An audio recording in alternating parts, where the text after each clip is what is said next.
Our guest now is Joel Frieders. He is an alderman with the city of Yorkville, but I want to say so much more, Joel. You have taken your role with the city and you are trying to make an impact in everyone's life, and I really appreciate you coming to talk to us today. Cool. I want to talk specifically about Hope for the Day. Yeah. So Hope for the Day was formed in 2011 in Chicago by Johnny Boucher, who is the CEO and founder. He has experienced a number of losses. I think he's at like a list of 16 friends and family that he's lost to suicide in one way, shape, or another, and his goal was to just simply talk about it. And excuse me, when I was starting my own kind of process of healing from the last loss of my friend Mike Malinowski in 2017, I didn't really realize that what Johnny had gone through in 2011 to start the organization and what I was kind of doing independently on my own as an alderman in Yorkville with the National Suicide Prevention Awareness Month proclamation, they were eerily similar, albeit vastly opposite. He was hitting up, music venues with information that people can kind of latch onto, resources, something that's available. Whereas I was just having conversations in city halls around the country. So while they are different, we're still starting conversations. So Hope for the Day is a nonprofit movement that empowers people to start the conversation about proactive mental health, which in turn allows us to kind of be impactful as far as suicide prevention is concerned. Well, you say, I was just talking to City Hall, and then you did follow up saying we were both just starting to talk about it. But really that's what it takes, because suicide is something that no one wants to talk about. Yeah. And just to be able to have that public forum with a camera in the room, reporters in the room, to say, this community has identified suicide as a problem, that's huge, because it puts that right in the front of every single person in that town. It does, yeah. And when you have communities that have elected officials that are advocating for just, humanity, we have potholes and we have taxes and we have, EAVs and things that are kind of outside of people's control, but they're still getting yelled at for it. It's also inspiring to see people who are kind of just trying to do their best as elected officials like you and I to just kind of do what's right. And starting a conversation about mental health and suicide is incredibly difficult. So with the NSPAMP, which was that's the acronym, it's a horrible acronym, but it works. With the NSPAMP project, my initial goal in 2017 was just, I'm miserable, I miss my friend, I feel like I should have been doing more while he was alive to let him know that I loved him. So why wouldn't I want to keep talking about it? So 2017 was rough. I mean, 27 into 2018 was probably the hardest part of just being an adult so far. But in 2018, that's when kind of I was given the permission by Mayor Gary Glinsky at the time to start my outreach earlier. So in 2017, I basically emailed every elected official I know, and I got 27 communities in 3 different states, 3 counties, and the state of Illinois to talk about suicide officially. In 2018, I hit 234 cities and 20 counties in 40 different states. Wow. And then this year, I ended up, I think it was 84 in 21 different states with 6 counties, and then the state of Illinois just finally adopted a few weeks back. So it's also an election year, so the numbers were slightly lower, but then again, instead of copying and pasting and sending emails all the time, I'm actually going out and interacting with people and getting educated myself.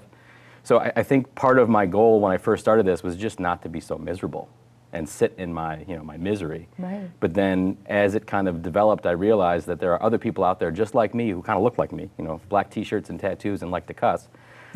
They're all kind of fighting the same fight, which is nobody really talks about the stuff that sucks. So if we start talking about it and you kind of pull together a little army of people that all have the strength to realize that your vulnerability is one of your greatest strengths. So maybe we can do something about it. And that's where I approached Hope for the Day in 2018, basically just looking for somebody else to talk to about this. Because yeah, sure, I'm doing a bunch of outreach, but I'm not having any conversations really. People are telling me things. I'm a sponge. I mean, I'm soaking up a whole bunch of people's grief, but I'm not really getting anything out. So while at the time I was going through counseling and trying to be as upfront as possible with the fact that I have no idea what I'm doing. But then when you realize that every adult on the planet has no idea what they're doing, it's actually kind of comforting that we're all just as lost as everybody else. Well, but those who can admit it are probably a little bit stronger than those who won't. Well, I kind of laughed when you said, well, we're all walking around with black t-shirt and we all kind of look the same. And you're right. Yeah. You're right, because what really gets me is that I think suicide is much more pervasive in our society than we are even aware of. The rates of suicide have just skyrocketed. Yeah. I don't even know what the statistic is now, but I want to say that when I was a child, when I was a teen, they used to say that there was never a family that wasn't touched by alcoholism. Right.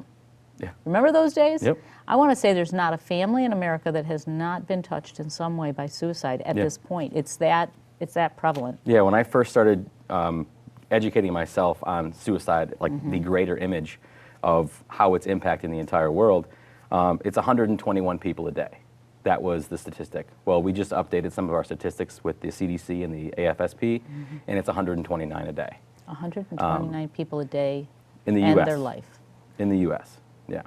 So, and when you think about that, you've got that big number at the top, right? So 129, but then you've got the number underneath that is 100. So the minimum number of people that is going to be impacted by anyone's suicide is 100 people. Family, friends, neighbors, people that go to school, people that work with you, people that just live in the same community, people that are fans of people. I mean, we lost two incredible talents, you know, with Bourdain and with Kate Spade last year. And everyone has a right to mourn the loss of people that they've never met in person. I mean, it's not like a pain Olympics. Right. Like, well, he was closer to me than he was you. No. There's no gatekeeping when it comes to mourning someone. But then, so you have those two stats, 129 a day, 100 people minimum impacted. If you do that multiplication, it's pretty devastating. It is. But then the most important number is 1, which when we do these teaching slides, it's those 3 numbers, and the number 1 is a little dude, bald head, and that's me. So all I want to do is talk about the stuff that makes me uncomfortable. Because last time I was here, I wasn't this comfortable talking about it, because I think it's not that it gets easier, you just kind of get stronger. And I think that's true with everything. When you realize that it's okay not to be okay, we're all in this together, whether you like it or not. And when somebody has the guts to be vulnerable, you either have to give that person credit or get out of their way. Let's talk more about this. Let's take a really quick break. We have more coming up with Joel Frieders right after this. Cool.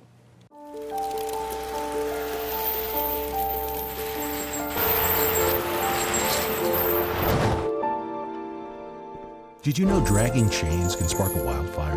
Only you can prevent wildfires. We're talking about hope for the day and trying to stem, pull back, hold back this incredible rate of suicide in our society. Joel Frieders is our guest, and you know, you just shared with us some pretty sobering numbers. It really is very frightening. I lost a dear friend a couple of years ago, and a dear friend right now is reeling from another suicide a couple weeks ago. I'll give you another hug in a second. Oh my gosh, it's too much. Yeah, it's too miserable. much. And Yeah. you were saying 129 a day, at least 100 people impacted. Oh my, person, yeah. I want to take that number of 100 and increase it to like Absolutely. 300. Yeah. You know, and I think that's so important what you said about about the Yeah. little guy, the one individual that's hurting, and there is no contest on how close you were to that person. Yeah. But that choice of ending it all is not a choice that it doesn't help No. the individual that's ending it all, and it certainly doesn't help anyone else. Right, which it kind of also starts the conversation. When you do more digging into why people feel the way that they do about talking about suicide, you realize that 90% of our problem is that there's a stigma kind of built into our wiring that keeps that stuff buried. You know, like I consider myself a recovering Catholic. Like I went to Catholic school my entire life, right? And the thing that always bugged me is the people that were the loudest at telling me how I should live my life were the people that some years later I found out were doing the exact opposite of what they were telling me to do. But had they talked about the things that were driving them to act a certain way with someone they trusted, maybe they wouldn't have gone down that path. Right. There's brokenness all around us. But And battling that stigma is 90% of my conversations is talking about why do you think that way? And also the language that we use around suicide. We use 2 words that are very, very damning. Committed suicide or killed themselves. Well, when you ever end up hear me talking about it, I use the word completing suicide or died by suicide, because why would I accuse someone who was in a moment of fury, anger? I have no way of Thank knowing you. what that person was going through. They completed an act. They felt that was their only opportunity. They felt that was it. They completed an attempt. So to remove the criminality from it means that they're still going to be a human. Like when I think about my roommate from college, he died on May 10th, 2003. And it was Mother's Day. It was a beautiful day. And I remember getting the phone call and being angry. And it wasn't that I was necessarily angry with him. I didn't know what he was going through. But I was angry because I didn't do anything about it, nor did I know about it. So I felt guilty. So instead of pointing my finger at the person who completed the act, I need to kind of just do a better job of being basically a better human to allow more people to realize that I love them. And it's as hippy-dippy as it sounds, that's where I choose to live. I would much rather be able to emote with someone, hey man, I'm not having a good day, and then just get the stuff off my chest versus bottling it up, and then one of these days I'm going to explode. Are we going to find some of this really good stuff on Hope for the Day? We look you up on Facebook. Absolutely. We look this whole concept of how to look at the situation and also how to love the people in our lives. Absolutely. That's the those are the dialogues. That's the language we need. We need absolutely. more of that. Yeah, and it's like, so I've been educated myself through this organization to be able to go out and perform education seminars.